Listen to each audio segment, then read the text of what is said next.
कृष्ण हरे कृष्ण कृष्ण कृष्ण हरे हरे हरे राम राम राम हरे हरे। ओम नमो भगवते वासुदेवाय। ओम नमो भगवते वासुदेवाय। ओम नमो भगवते वासुदेवाय। ओम नमो भगवते वासुदेवाय। ओम नमो भगवते वासुदेवाय। नारायणं नमस्कृत्य नरं चैव नरोत्तमं देवीं सरस्वतीं व्यासं ततो जयमुदीरये। नष्टप्रायेषु भद्रेषु नित्यं भागवत सेवया भगवती उत्तमश्लोके भक्तिर्भवति नैष्टिकी। श्रीमद्भागवत भगवान की जय। श्री भगवान उवाच वेदाहं ते व्यवसितं हृदि तत्प्रयच्छामि भद्रं ते दुरापम् अपि सुव्रत। भगवान ने कहा, हे राजपुत्र ध्रुव, तुमने पवित्र व्रतों का पालन किया है और मैं तुम्हारी आंतरिक इच्छा भी जानता हूँ।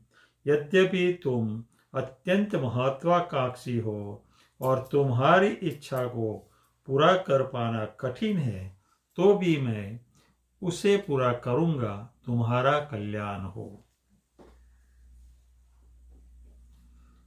अब भगवान बता रहे हैं ध्रुव महाराज को, कब कि मैत्रेय ऋषि विदुर जी को पहले बता रहे हैं कि जब ये ध्रुव महाराज की स्तुति पूरी हुई, उस टाइम भगवान ने क्या, भक्त्या अनुरक्तो, भक्तों और दास पर अनुरक्ता ने, अत्यंत दयालु भगवान ने उन्हें बधाई दी।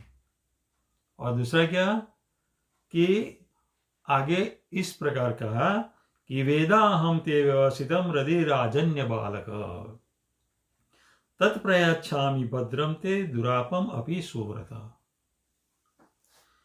कि वेदाहम, भगवान कह रहे हैं कि मैं तुम्हारी आंतरिक इच्छा जानता हूं। व्यवसित हृदय, कि तेरी क्या हृदय में क्या इच्छा है, व्यवसितम तत्प्रयच्छामि, मैं वो तुझे, तेरी जो इच्छा है मैं वो तेरी पूरा कर, या तो मैं तुझे दे दूंगा। दुरापम अपि सुव्रत, क्योंकि वो देना बहुत कठिन है, फिर भी मैं तुमको दूंगा। तो प्रभुपाद इस तात्पर्य में बताते हैं कि भगवान अपने भक्त के प्रति इतने दयालु होते हैं कि उन्होंने ध्रुव महाराज से तुरंत कहा कि तुम्हारा कल्याण हो। वास्तव में भक्त ध्रुव मन ही मन अत्यंत भयभीत थे, क्योंकि भक्ति करते हुए उन्होंने भौतिक लाभ की कामना की थी, जिसके कारण ईश्वर प्रेम की अवस्था तक पहुंचने में उन्हें बाधा हो रही थी।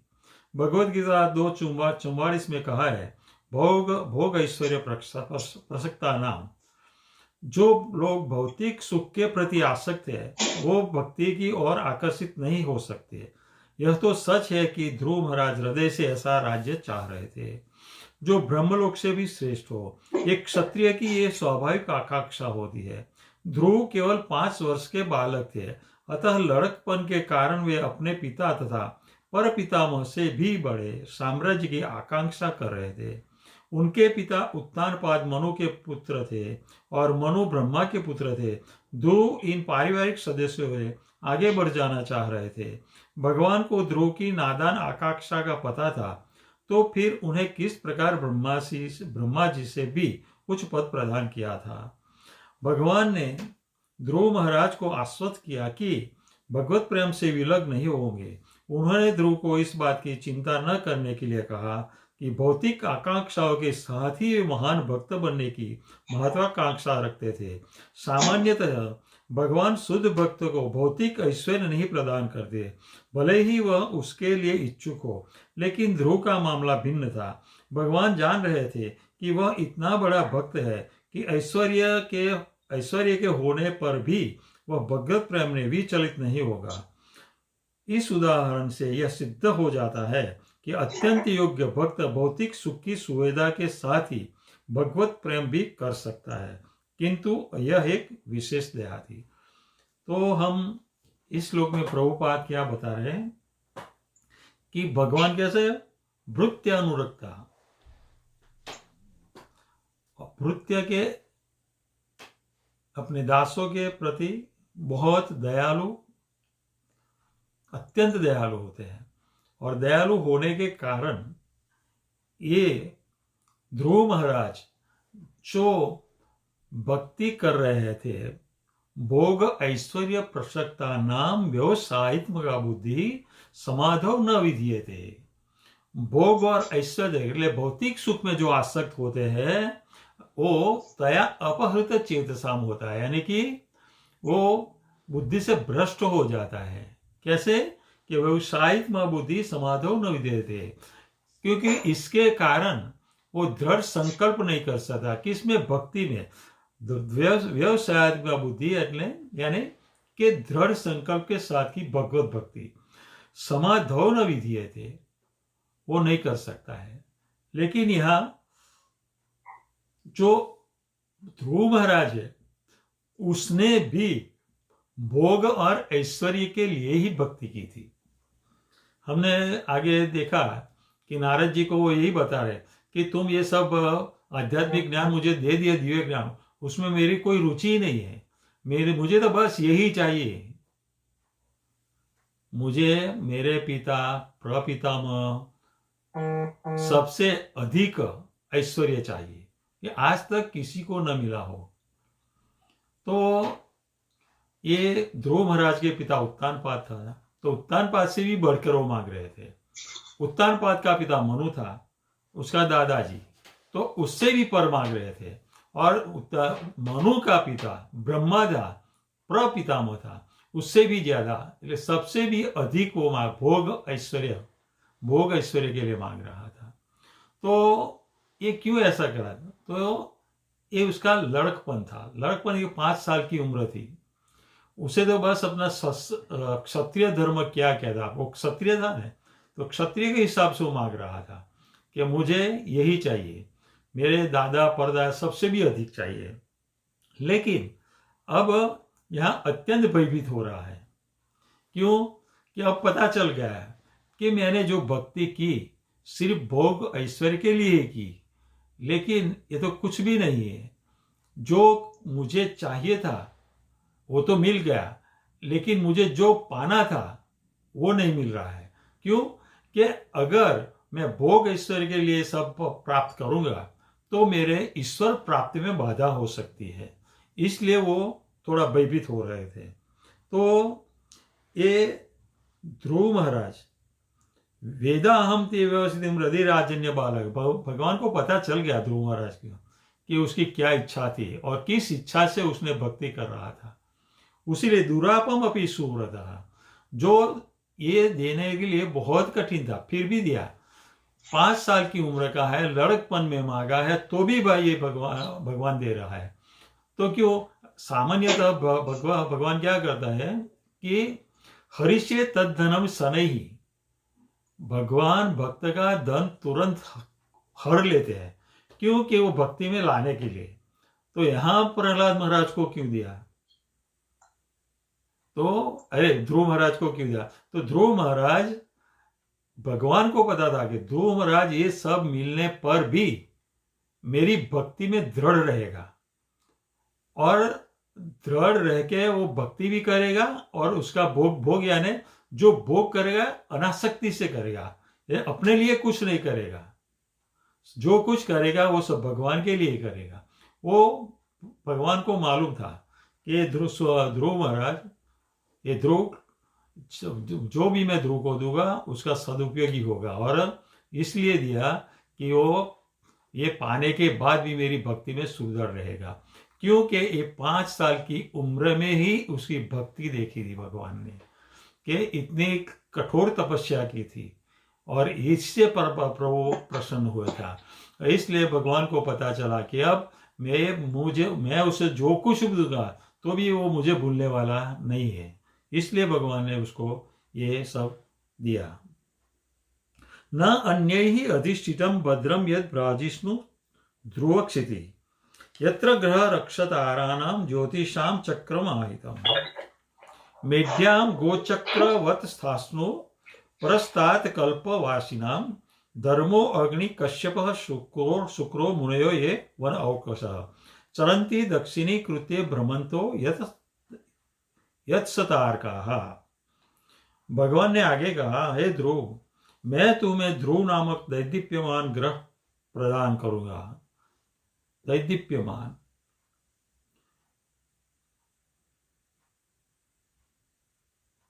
जो कल्पांत में प्रलय के बाद भी अस्तित्व में रहेगा। अभी तक प्रॉब्लम नहीं है ना उसका। हरे कृष्ण बाबू जी, सॉरी सर।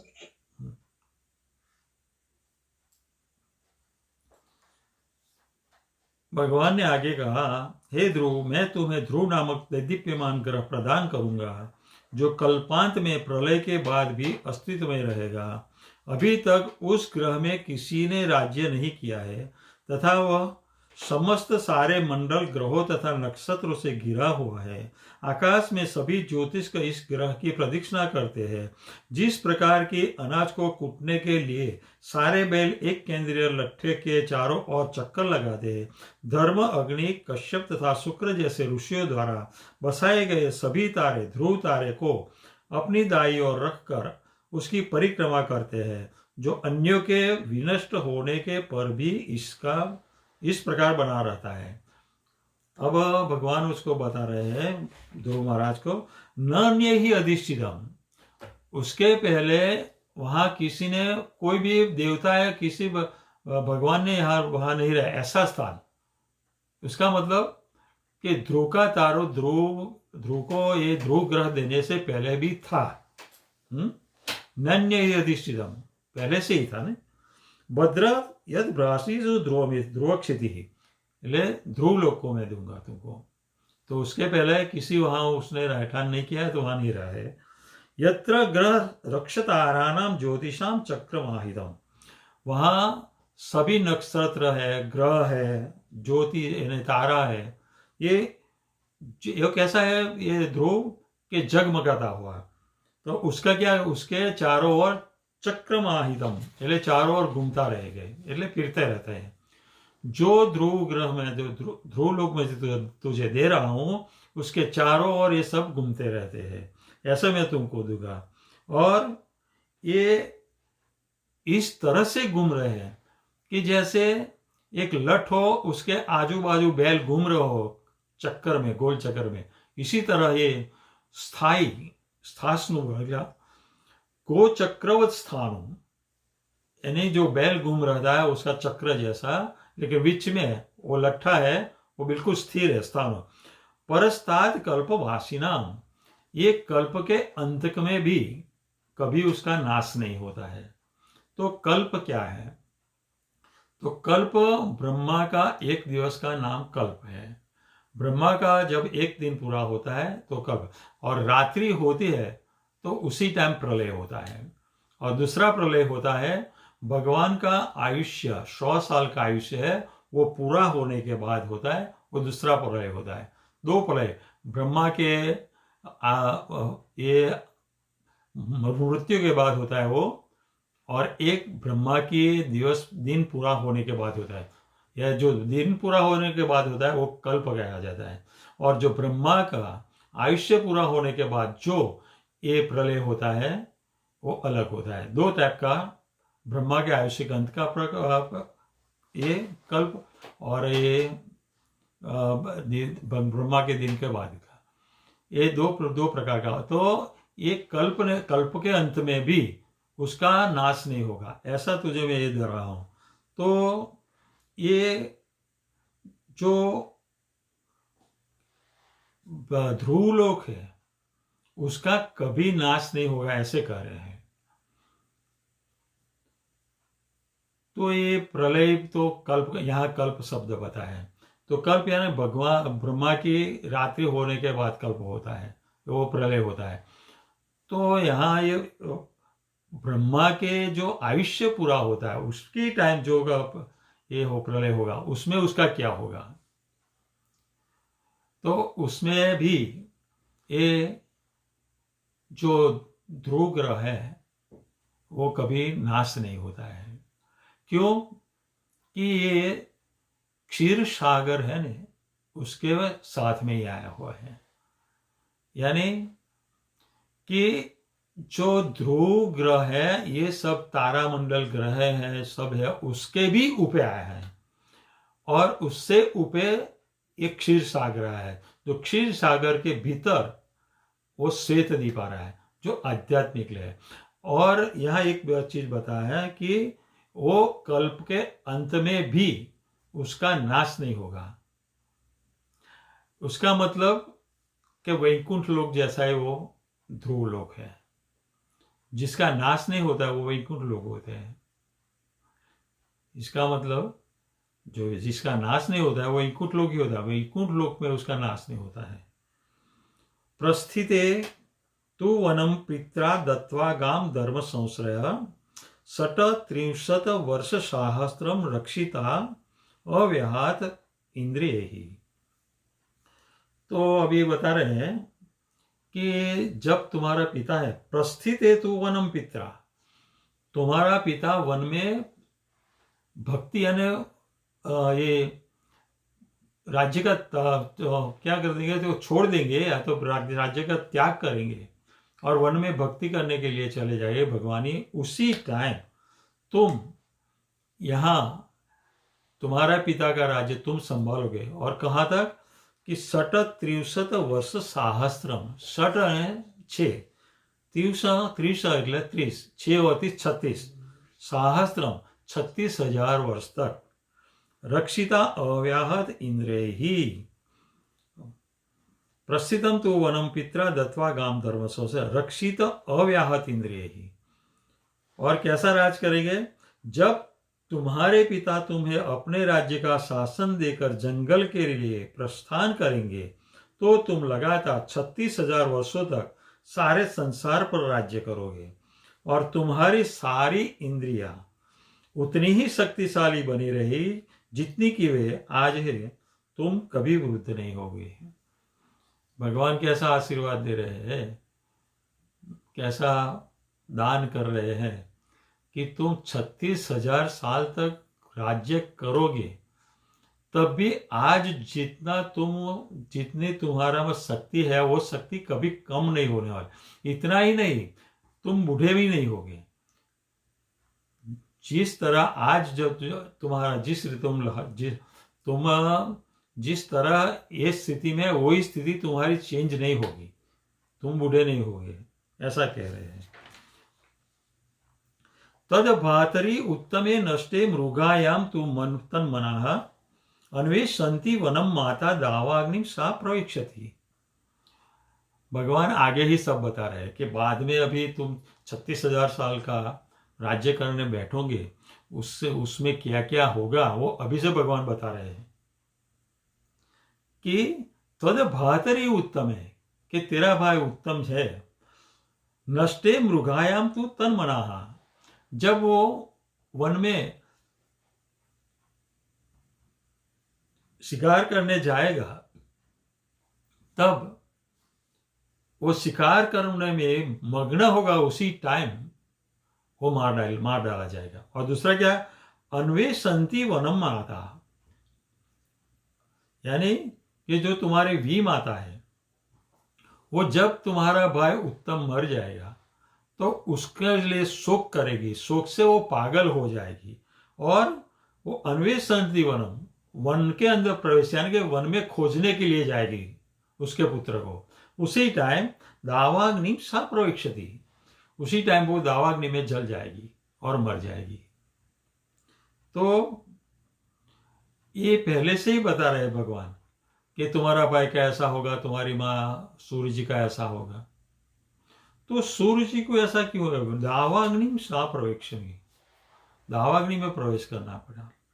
तो यहाँ आप बता रहे हैं कि जब ये ध्रुव महाराज है ना, क्यों वन में गया था? वो भी वन में गया था, वन में तपस्या करने गया था। लेकिन तपस्या करने क्यों गया था? कि अपनी वी माता ने जो अपमान किया था, तो उसके प्रतिशोध के लिए वो वन में गए थे।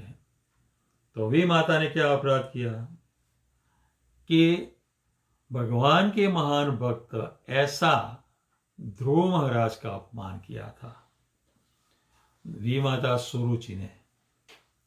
हाँ, सुरुचि ऐसा नहीं जानती कि बाद में इतना बड़ा महान भक्त बनने वाला है। अनजाने में ये किया, अनजाने में करने पर भी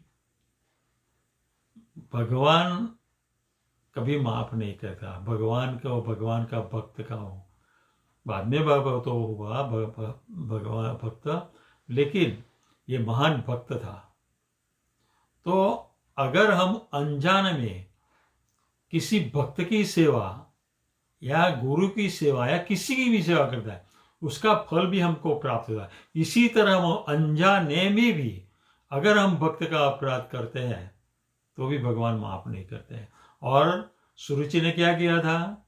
ये ध्रुव महाराज का अपराध किया था। उसी अपराध की वजह से ही उसको दावाग्नि में जलना पड़ा और अपने पुत्र के लिए पागल होना पड़ा। तो हमें ये देखना चाहिए कि हमसे कभी वैष्णव का अपराध नहीं हुए, क्योंकि ये वैष्णव अपराध में नाम अपराध सबसे महान अपराध है, और उसमें भी सबसे पहला अपराध है वो सताम निंदा नामनः परमम अपराधम वितनुते। सदाम भगवान के भक्त का जो अपराध है वो परमम अपराधम, महाभयंकर है, उसे भगवान कभी माफ नहीं करते हैं। यस्य प्रसादाद भगवत प्रसादो यस्य प्रसादात न गति कुतो भी। अगर भगवान हम पे गुरु और वैष्णव की कृपा होगी तो भगवान हमारी रक्षा करेंगे ही, लेकिन अगर हमने उसका जो अपराध किया तो भगवान हमको कभी माफ नहीं करेंगे। इष्ट्वा माम यज्ञ हृदयम यज्ञैः पुष्कलक्ष इष्ट्वा माम यज्ञ हृदयम यज्ञैः पुष्कल दक्षिणैः भुक्त्वा च इह आशीष सत्या अंते माम स्मरिष्यसि। देखो कितना आगे आगे सब भगवान बता रहे हैं कि आगे अभी क्या होगा तेरा, कि तुम ये राज्य करोगे नहीं, तब यज्ञ हृदयम यज्ञ ही पुष्कल दक्षिण ही, जब राज्य करेगा तुम तो तब भी इसे आसक्त नहीं रहेंगे, सिर्फ भगवान की सेवा में आसक्त। क्या है? कैसे? कि तुम यज्ञ करेंगे, आप यज्ञ करेंगे। और यज्ञ क्या है? यज्ञ दान तपः कर्मम न त्याज्यम, भगवत गीता कहती है। भगवान को प्रसन्न कर देते हैं, यज्ञ भगवान के लिए करेंगे, बहुत सारे यज्ञ करेंगे। तो इष्ट्वा माम यज्ञ हृदयम यज्ञ पुष्कल दक्षिण ही भुक्त्वा च ही आशीष सत्यात्यंते माम स्मरसी। ये सब करने के बाद भी अंत में तुम मेरा ही स्मरण करने वाले हो।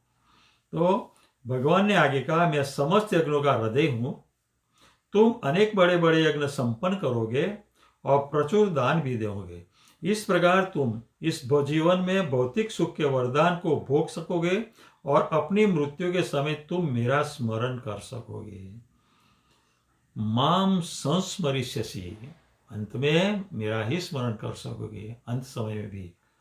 तो ये भौतिक सुख यानी कि जब ये राज्य करेंगे, भौतिक सुख का मतलब कि राज्य करना और राज्य को भोगत करना, राज्य का भोक्ता बना। लेकिन यहाँ ध्रुव महाराज भोक्ता के रूप में नहीं भगवान का यज्ञ कर रहे हैं, भगवान की प्रसन्नता के लिए यज्ञ करेंगे, ऐसा भगवान कह रहे हैं। तो हमें अगर भगवान का स्मरण रहे, अगर हमको भगवान का स्मरण करना है, अगर हमको अंत में भगवान का नाम स्मरण रखना है, तो हमको क्या करना चाहिए वो भगवान यहां बता रहे हैं। भगवान जो बता रहे हैं कि अंते नारायण स्मृति, अंते नारायण स्मृति, अंत में भगवान का स्मरण पर हम कब कर सकते हैं? अगर हमने 5 साल की उम्र से या तो अभी से ही भगवान का नाम लेना चालू किया है, हरे कृष्ण कृष्ण कृष्ण हरे हरे, हरे राम राम राम हरे हरे, तो ही। और कैसा कि अविरत हमको करना है, एक दिन करना एक दिन नहीं करना, ऐसा नहीं। 16 माला हो गया ऐसा नहीं। 16 माला करके भी हमको भगवान का चिंतन तो करना ही है। 16 माला करके भगवान का चिंतन करना है, थोड़ा शास्त्र का पठन भी। शास्त्र का पठन यानी भगवान की रूप है, गुण है, लीला है, उसका श्रवण करना है, उसका पठन करना है, वो हम सब करना है। अगर हम ये करते रहेंगे तो अंते नारायण से, तो अंत में हमको नारायण का स्मरण, भगवान का स्मरण होगा ही होगा, उसमें कोई अंतर ही नहीं है। ये ध्रुव महाराज को बता रहे हैं कि तुम मुझे अंत में भी मेरा स्मरण करोगे। तो उस टाइम तो सत्य युग था और हम तो एक कलयुग में हैं, हम कैसे बड़े बड़े यज्ञ कर सकते हैं? तो भगवान ने क्या, तो हमें क्या करना चाहिए? तो हमारे लिए यज्ञ तो है, और कैसा यज्ञ है कि यज्ञ ही संकीर्तन प्राय ही यजंती सुमेधसा, संकीर्तन यज्ञ, संकीर्तन यज्ञ। हरे कृष्ण कृष्ण कृष्ण हरे हरे, हरे राम राम राम हरे हरे। सुमेधसा, जो भक्ति कर कौन करता है? नया मानस। नया मानस कौन है? बुद्धिशाली मानस। जो बुद्धिशाली मानस है वही भक्ति करता है, बाकी बुद्धि जिसमें नहीं। अभी बताया था कि तया अपहत चेतसाम, जिसकी चेतना ही नष्ट हो गई, जिसकी बुद्धि ही भ्रष्ट हो गई, वो ऐसा हरे कृष्ण नहीं कर सकेगी। तो हमें इसके द्वारा के दूसरा कि दान, तो दान क्या करेंगे? ध्रुव महाराज ने दान भी किया, यज्ञ भी किया। तो इस कलयुग में जो दान है वो प्रसाद खिलाना है, प्रसाद का वितरण करना है अपनी शक्ति के हिसाब से। ध्रुव महाराज तो राजा थे तो बहुत सारे करते थे, लेकिन हमारे शक्ति के हिसाब से जितना भी हो सके हमको भगवत प्रसाद का वितरण करना चाहिए। तो यज्ञ और दान वो बहुत जरूरी है हमारे जीवन में। हमें सत्संग करना चाहिए, भक्तों को ये प्रसाद खिलाना चाहिए, भगवान का कीर्तन करना चाहिए।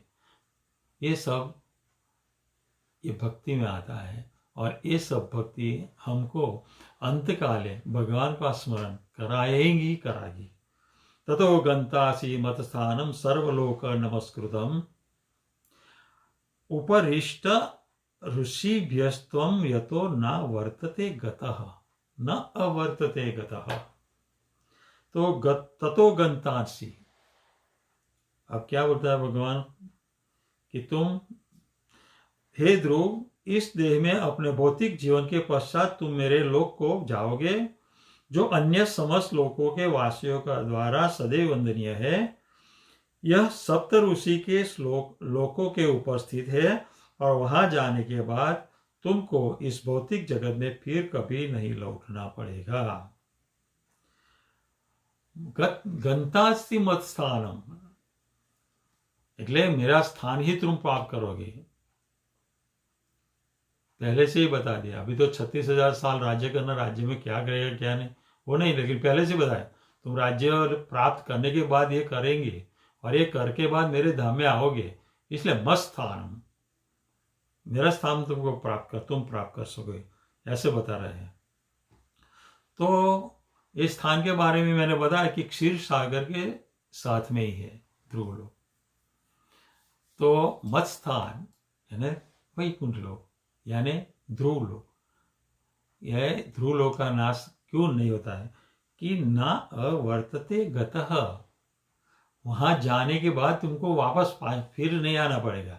और कौन सा स्थान है कि जो वहां जाके बाद वापस है? भगवान का वैकुंठ लोक है, परम धाम है। परम धाम जाने के बाद यहाँ वापस यहाँ आना पड़ता नहीं है।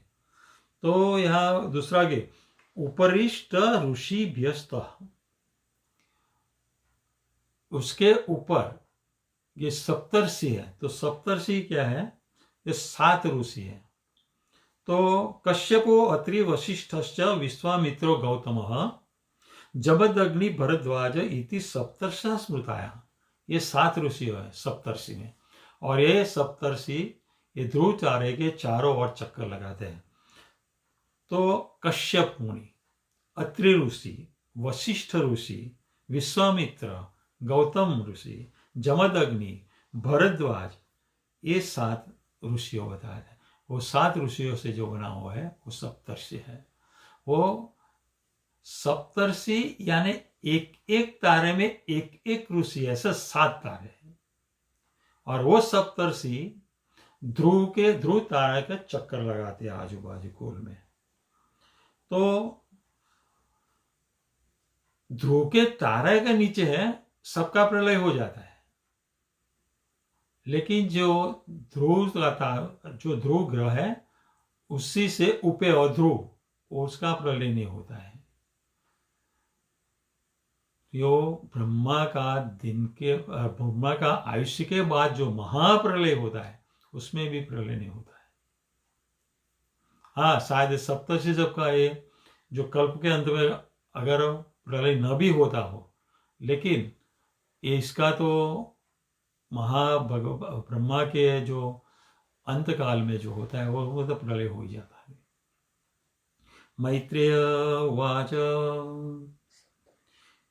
इति अर्चितः स भगवान् अतिदिश्य आत्मनः पदम् बालस्य पश्यतो धाम स्वगामदाद गरुड़ध्वजम् स्वम अगाध गरुड़ध्वजम्।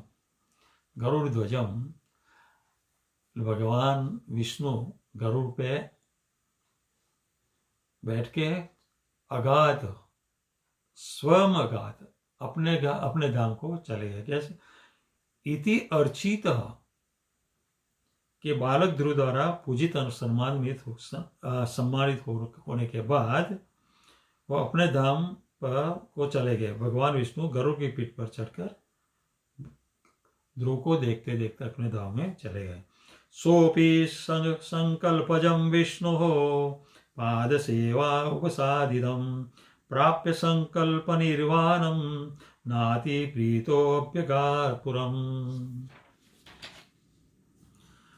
भगवान के चरण कमलों की उपासना द्वारा अपने संकल्प का मनवांछित फल प्राप्त करके भी ध्रुव महाराज अत्यधिक प्रसन्न नहीं हुए।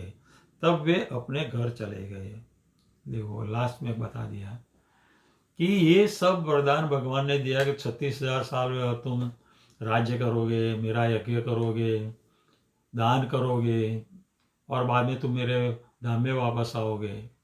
फिर भी इतना सारा वरदान प्राप्त करने के बाद भी अत्यधिक प्रसन्न न हुए ध्रुव महाराज। अभी भी ध्रुव महाराज अपने आप को दोषित ठहरा रहे थे कि मैंने क्या ऐसा मांगा, किस लिए ऐसा मांगा, किस गलती से मांगा, ये सब अभी सोच रहे हैं। इसलिए अप्रसन्न रहे, अत्यधिक प्रसन्न नहीं हुए कि मुझे जो मांगना था वो नहीं मांगा, जो नहीं मांगना था वो मांगा, जो भोग ऐश्वर्य मांगा मैंने, मेरे सामने भगवान थे, मैंने इतनी सारी तपस्या की और इतनी तपस्या करके भी मैंने भोग ऐश्वर्य ही मांगा जो मुझे नहीं मांगना था, जो भक्ति में रुकावट है। तो अभी भी अंदर से इसलिए अत्यधिक अप्रसन्न है, प्रसन्न नहीं है। तो ये महान भक्त का गुण है। 5 साल की उम्र में इतना महान भक्त का गुण प्राप्त करना बहुत बहुत कठिन है, यानी नामुमकिन है। फिर भी ध्रुव महाराज ने ये पा लिया, और ये पाकर भी, इतनी तपस्या करके बाद भी, भगवान को प्रसन्न करने के बाद भी, भगवान का दर्शन करने के बाद भी बहुत पछताते रहे कि मैंने ये क्या मांगा, सबसे बड़ी मैंने ये गलती की। हरे कृष्णा। कोई प्रश्न प्रभु जी?